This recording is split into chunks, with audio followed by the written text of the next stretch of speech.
এখানে একটা ইম্পর্টেন্ট জিনিস আপনাদের সাথে শেয়ার করছি। দেখুন কোন সময় কি হচ্ছে, আরতি বা ক্লাস সেসব ব্যাপারে দেখুন টাইমগুলো দেওয়া রয়েছে, আপনারা পজ করে দেখে নেবেন মন্দিরে।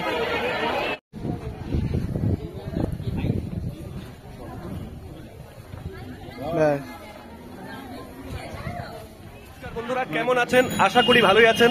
আরেকটা নতুন ব্লগ নিয়ে আপনাদের সামনে ফিরে এলাম। আজকে আমরা যাচ্ছি কলকাতা থেকে মায়াপুর।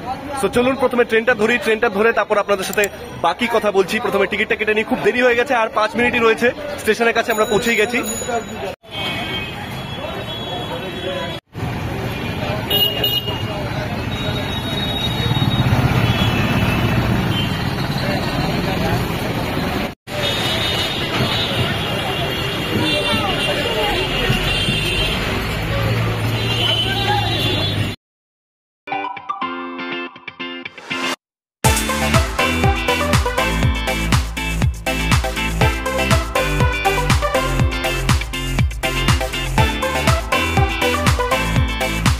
আমাদের সঙ্গে জার্নিতে রয়েছে সুরজিৎ ব্লগস, সুদূর আসাম থেকে আগত, কলকাতা এসেছেন, ভিডিও বানাচ্ছেন। খুবই ভালো লাগছে কলকাতা ভিডিও, কি বলো? একদম প্রচন্ড ভালো লাগছে। ফার্স্ট টাইম এসেছি কলকাতা, আরো ফার্স্ট টাইম এসে বহুত ভালো লাগছে। আশা করছি আপনারাও আসবেন, এসে দেখবেন আর ব্লগটাকে যত পারেন সাপোর্ট করে যাবেন। ওর চ্যানেলটা আমি ডেসক্রিপশনে দিয়ে দেবো, আপনারা দেখবেন। আসামিসে ভিডিও বানায়, দেখতে পারেন, নতুন ভাষা। যদিও ভাষাটা বুঝতে না পারেন, ফিলিংটা বুঝতে পারবেন। একদম। আমার ভাষাটা বাংলা আসামিস অল্প মিক্সই যায়, তো বুঝতে পারবেন।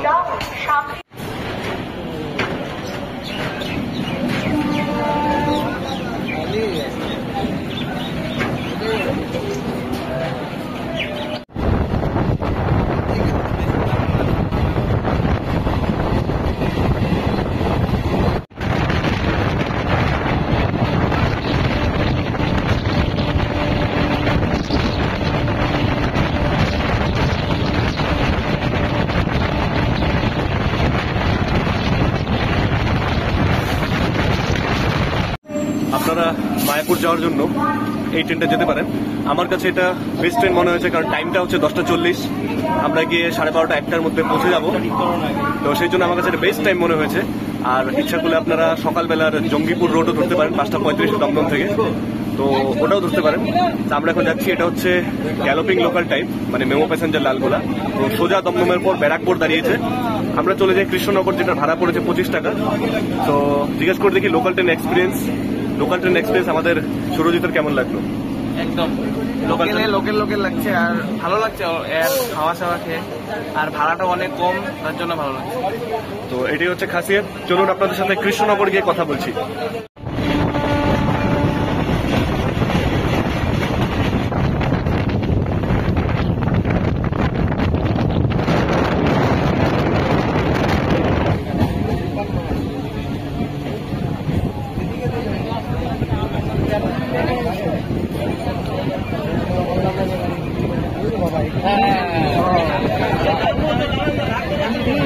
অবশেষে আমরা এসে পৌঁছেছি কৃষ্ণনগর সিটি জংশন।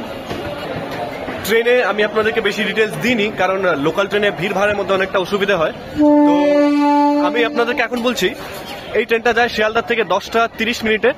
ও আমি দমদম থেকে যেহেতু উঠেছি, দমদমের টাইম ছিল 10টা 41 মিনিট। আর ট্রেনটা বেশি স্টপেজ নেই, এরপর ব্যারাকপুর, তারপর নৈহাটি, কাঁচরাপাড়া, কল্যাণী, আর মাঝখানে আপনার হয়তো একটা স্টপেজ ছিল, তারপরই রানাঘাট, কৃষ্ণনগর। তো ভালো ট্রেনের টাইমিংটা ঠিক আছে। এখন পৌঁছে গেছি আমরা কৃষ্ণনগরে। এখন আমি আপনাদেরকে দেখাবো কৃষ্ণনগর থেকে মায়াপুর কিভাবে যায়। এই ট্রেনটা এরপরে স্টপেজে বাহাদুরপুর, আপনারা সেখান থেকেও নেমে মায়াপুরের অটো বা টোটো পেয়ে যাবেন, কিন্তু আমি আপনাদেরকে কৃষ্ণনগর থেকে কিভাবে যাই সেটা দেখাচ্ছি। কেমন কৃষ্ণনগর? একদম ধামাকা। চলো, দেখো না, মানুষ যখন পাগল হয়ে যাচ্ছে, এত মানুষ একসাথে কিভাবে আসে। স্টেশন থেকে বেরিয়েই আপনারা অনেকগুলো টোটো পেয়ে যাবেন। দেখুন টোটো রয়েছে, অ্যাভেলেবল টোটো রয়েছে ঘাটে যাওয়ার।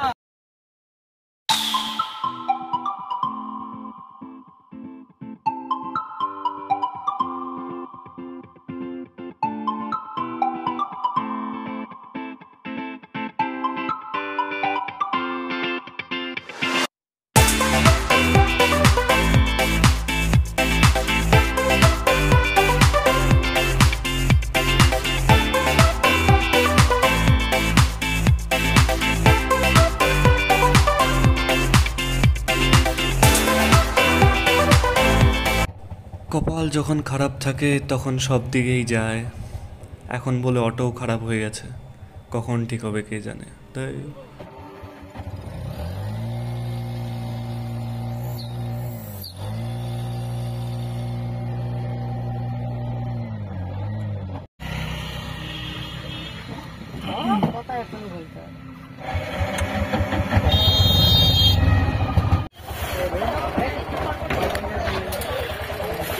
অবশেষে আমরা ঘাটের কাছে পৌঁছেছি, কিন্তু অনেক লাভ খেয়ে। অটো খারাপ হয়ে গেছিল, দেখলেনি। আর কি বলবো, মোটামুটি 25 মিনিটের রাস্তা লাগিয়ে দিয়েছে 1 ঘন্টা 10 মিনিট। কি বলবো দেখুন। এদিক দিয়ে আমি প্রথমবার এলাম। আমি নবদ্বীপ দিয়ে এসেছিলাম আগে, আর পেছন থেকে এসেছিলাম আমি, মানে ওই লালগোলা সাইডের থেকে এসেছিলাম। আমার মনে হচ্ছে কৃষ্ণনগর না নেমে আপনারা বাহাদুরপুর নেমে গেলেই ভালো হবে। ওখান থেকে 10 কিলোমিটার সোজা অটো পেয়ে যাবে, মানে জলঙ্গি নদীটা পার করে দেবো। ঘাট পর্যন্ত নিল 30 টাকা। টিকিট টিকিট টিকিট টিকিট 3টে।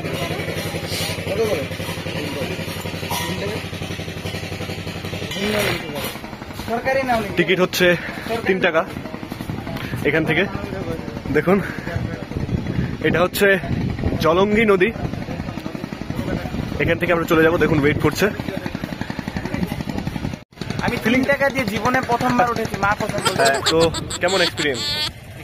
মোটামুটি ভালো। আগে নদী পার করেছি, হ্যাঁ ব্রহ্মপুত্রই পার করেছি। তার উপর অন্য নদী, আসামে ব্রহ্মপুত্র নদী। হ্যাঁ আমি আপনাদেরকে দেখিয়েছি পার করেছি। সরি, বেনারসে গিয়ে। হ্যাঁ, বেনারস গেছিল। আসামে আর কি ব্রহ্মপুত্র নদী দেখেছেন আমার ভিডিওতে। তো ব্রহ্মপুত্র নদী পার করবেন, আলাদাই মজা। ওখানে উমানন্দ আছে।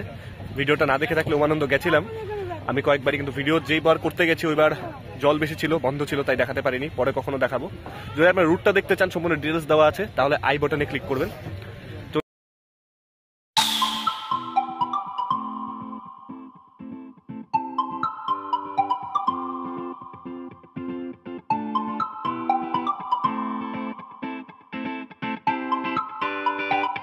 ঘাটের এই পারে পৌঁছে গেছি। নদীটা পেরিয়ে এখান থেকে আপনারা বাস ধরবেন,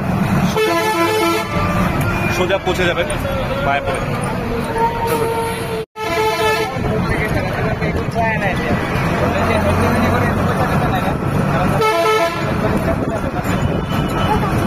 মায়াপুর মন্দিরের কাছে আমরা পৌঁছে গেছি।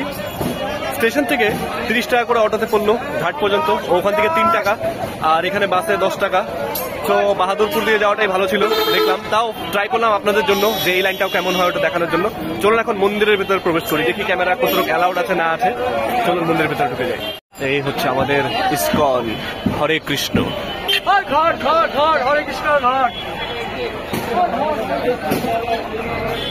এটা হচ্ছে গেট নাম্বার 1। এদিক দিয়ে ঢুকে যাচ্ছি আমরা। ফাইনালি আমরা মায়াপুর ইসকন মন্দিরের ভিতরে। এই দেখুন, এটা আশা করি ভোগের লাইন। হ্যাঁ, ভোগের লাইন। দেখুন, মহাপ্রসাদ কুপন অ্যাভেলেবল হিয়ার। তো সেই মহাপ্রসাদের জন্য লাইন রয়েছে। সম্পূর্ণ ইন্টেরিয়ারটা দেখুন।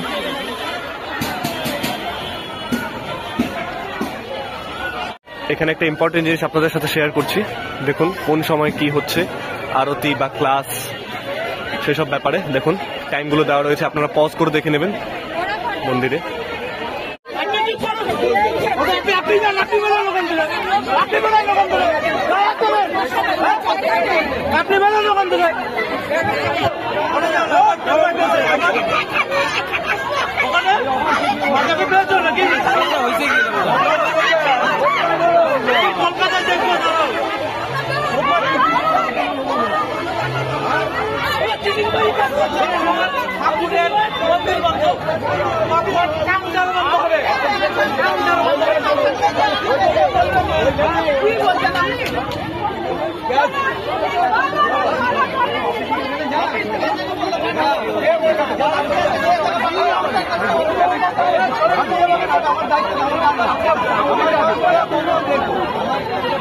দুপুরে এসে পৌঁছেছি। আগে ভোগ প্রসাদটা নিয়ে নিই, কিন্তু এখানে দেখি মারাত্মক ঝগড়ার কারণটা হচ্ছে, আমি আপনাদেরকে বলছি। এখানে হচ্ছে মানে টিকিট দিয়েই চলেছে কিন্তু ওখানে মেনটেন করতে পারছে না, অতিরিক্ত লাইন পড়ে গেছে। তো সেই জন্য লোকজন ফ্রাস্ট্রেটেড হয়ে গেছে, বলছে যে হ্যাঁ তুমি টিকিট দিয়ে যাচ্ছ, এরকম ব্যাপার, এরকম মানে একটা বিশাল ব্যাপার হয়ে গেছে আর কি। এটা নিয়ে একটু ঝগড়া লেগে গেছে। তো ব্যাপারটা কিছু না, এত উত্তেজিত হওয়াও ঠিক নয়। আর কিছু সবকিছুই এভাবে চলে না, একটা ডিসিপ্লিনে রাখতে হয়। যখন 100 জন বা 200 জন হয়ে গেছে, যত ক্যাপাসিটি, সেটা যখন ফুল হয়ে গেছে, টিকিট দেওয়াটা বন্ধ রাখতে হবে। না হলে কি করে হবে? না হলে তো এমন ধরনের উত্তেজিত হবেই সবাই। এখন আমরা ভাবছি যে ভোগ আমরা নেবো কিনা, এত ভিড় বা লাইন, আমাদেরকে টিকিট দেওয়া তো দিয়ে দেবে, কিন্তু ওখানে গিয়ে তো লাইন ধরতে হবে। দেখুন এখানে বিভিন্ন স্টল রয়েছে, দেখুন এখানেরই তৈরি পুজোর সামগ্রী, তারপর মূর্তিও রয়েছে।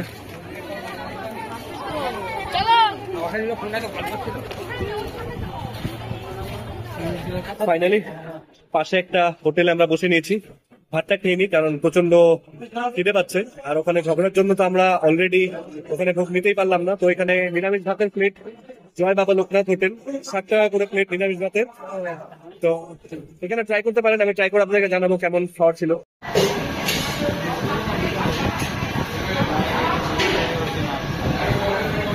হচ্ছে ভাত, এত খিদে পেয়ে গেছে, ভিডিও দেখাতেই ভুলে গেছি, ভিডিও করতেই ভুলে গেছি। প্রথমে ভাতটা মেখে নিলাম, দেখুন এ হচ্ছে ভাত, 60 টাকা প্লেট, খেয়ে দেখি। তিলক লাগিয়ে নিলাম। চলুন এবার আপনাদেরকে স্টল গুলো দেখাচ্ছি সামনে গিয়ে।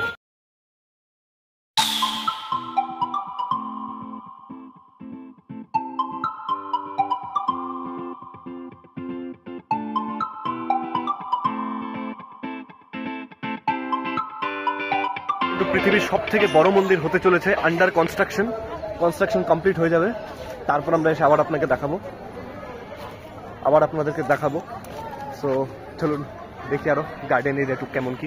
মন্দিরের ভিতরে ঢুকবো, মন্দিরের ভিতরে ঢুকলে তো দেখাতে পারবো না আপনাদেরকে, কারণ ক্যামেরা নিষিদ্ধ রয়েছে। সো আপনাদেরকে চলুন আগে গোশালাটা দেখিয়ে নিই। এখানে ফেমাস গোশালা রয়েছে, সেই গোশালাটা আপনাদেরকে আগে দেখাই, চলুন।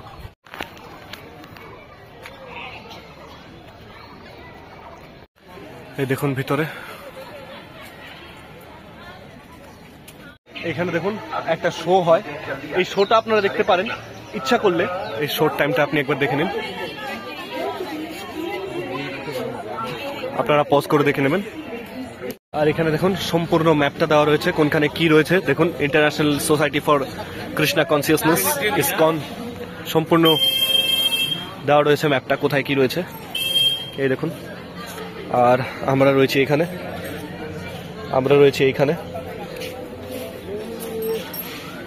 আর এটা হচ্ছে গৌরাঙ্গর কুটির, যেখানে আপনারা দেখুন ভালো করে, আপনারা চাইলে রুম নিয়েও মানে ঘরে আর কি থাকতে পারেন, যদি আপনারা থাকতে চান তাহলে আর কি। সেটি বলছি, গরু দেখার জন্য হেঁটেই চলেছি। চলুন দেখে আসি গরুগুলো কেমন কি সযত্নে রয়েছে। এখানে শুনেছি অনেক যত্নে থাকে এখানে গরু, আর গরুদেরকে অনেক এখানে সেবা করা হয়। আর রাস্তাঘাটে কোনো গরু যদি অসুস্থ থাকেন বা রাস্তায় ঘাটে অ্যাক্সিডেন্ট হয়ে থাকেন, তাহলে তারা এখানে সেবা যত্ন করে গরুটাকে ঠিক করেন। তো চলুন দেখে আসি। হরে কৃষ্ণ, মানে কথাটা বলছি আমি, আমাদের দিকের একটা কালচার দেখলাম আমি, বাইরের দেশের লোক এসে এদিকে ইন্ডিয়ান কালচারের ড্রেস পরে ঘুরছে, আর আমরা জিন্স প্যান্ট পরে ঘুরছি। ওরা এসে এখানে বাইক চালাচ্ছে, আমরা হেঁটে হেঁটে যাচ্ছি। এটা কি হচ্ছে আমি বুঝতে পারছি না কিছু, বাট কিছু একটা হচ্ছে। আই থিঙ্ক রেন্টে বাইক নিয়েছে বা এখানে ওরা থাকে, বসবাস করে। কি হবে এটা তুমি বলো, সেটা আমি জানি না। এটা অ্যাকচুয়ালি বাইক চালানোর ব্যাপারটা আমি এসে না, যে বাইক চালাতে চায় সে বাইক চালাতে পারে, আমরা চালাতে চাইছি না, আমরা পারি না। কিন্তু এই কথাটা ঠিক বলছে যে আমাদের সংস্কৃতি আমি নিজেও ফলো করছি না, কিন্তু এটা অ্যাকচুয়ালি আমাদের ফলো করা উচিত। আমাদের পোশাকের গুরুত্ব দেওয়া উচিত, কারণ আমরা শুধুমাত্র এইসব দেখলে হবে না যে কোনটা বর্তমান চলছে, কোনটা আমাদের কমফোর্ট আর কোনটা আমাদের কালচার, সেসব দেখতে হবে। আমি সোনাঝুরি যে হাটে গেছিলাম, সেই সোনাঝুরি হাটেও আপনাদেরকে বলেছিলাম এই সেম কথাটাই, যে আপনারা স্বদেশি জিনিস ব্যবহার করুন, তাহলে সব দিকেই লাভ, আমাদের দেশের লাভ। আর আশা করি ব্যবহার করে খারাপ লাগবে না। তো সোনাঝুরির ভিডিওটা যদি কেউ না দেখে থাকেন, তাহলে আই বাটনে ক্লিক করে দেখেন। এই দেখুন, এটা হচ্ছে গোশালার গেটটা রয়েছে। আর দেখুন এখানে ওষুধের নাম ও উপকারিতা দেখুন।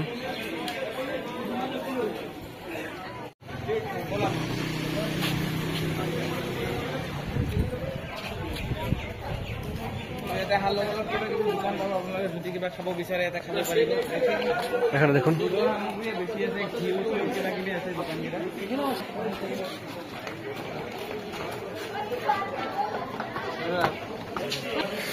এই দেখুন আমাদের গোশালার ভিতর গরুগুলো।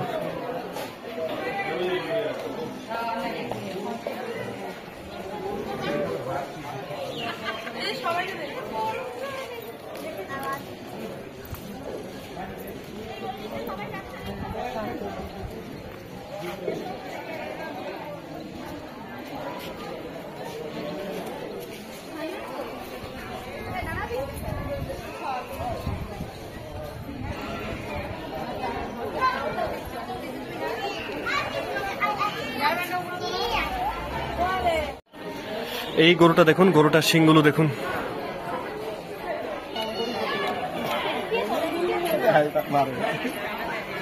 এই দেখুন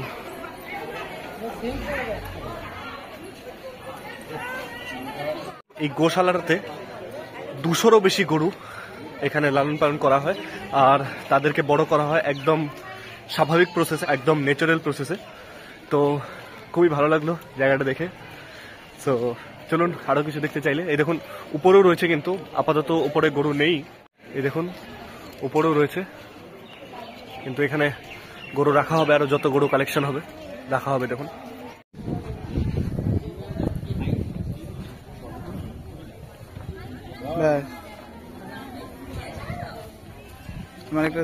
গরুটা দেখো। আমরা গোশালা থেকে বেরিয়ে চলে এলাম। তো চলুন এবার দেখি আর কি কি আপনাদেরকে দেখাতে পারি। রাস্তায় যেতে যেতে আপনারা দেখতে পাবেন গোশালার দিকে শ্রীলা প্রভুপাদ আশ্রমটা। দেখুন আপাতত প্রবেশ নিষেধ রয়েছে। অ্যাকচুয়ালি আপনারা যে শ্রীলা প্রভুপাদের আশ্রমটা দেখলেন, শ্রীলা প্রভুপাদের ব্যাপারে সবাই জানেনই নিশ্চয়ই, তাও বলছি। শ্রীলা প্রভুপাদ ছিলেন ইসকনের ফাউন্ডার বলতে পারেন, প্রতিষ্ঠাপক। ওনার আসল নাম ছিলেন অভয়চরণ দে, উনি ছিলেন বাগবাজারের লোক। ফাইনালি আমরা মন্দির থেকে বেরিয়ে পড়ছি। মন্দিরের ভিতরের প্রাঙ্গণ দেখানো নিষেধ, ফটোগ্রাফি প্রহিবিটেড, তো সেই জন্য আমি আপনাদেরকে দেখাতে পারলাম না। তো এখন বেরিয়ে যাচ্ছি মন্দিরের থেকে। আমি আগে পরে অনেকবার ভিজিট করেছি, তাই শুধুমাত্র আপনাদেরকে দেখানোর জন্যই। আর আসাম থেকে কয়েকজন গেস্ট এসছে, তো সেও ব্লগার, তো সেই জন্য ভাবলাম একবার মায়াপুরটা আপনাদেরকে দেখিয়েই দিই। তো আজকের মতন ভিডিও এখানেই, পরে ভিডিওতে আবার দেখা হবে। আজকে এখানেই শেষ করছি, নমস্কার।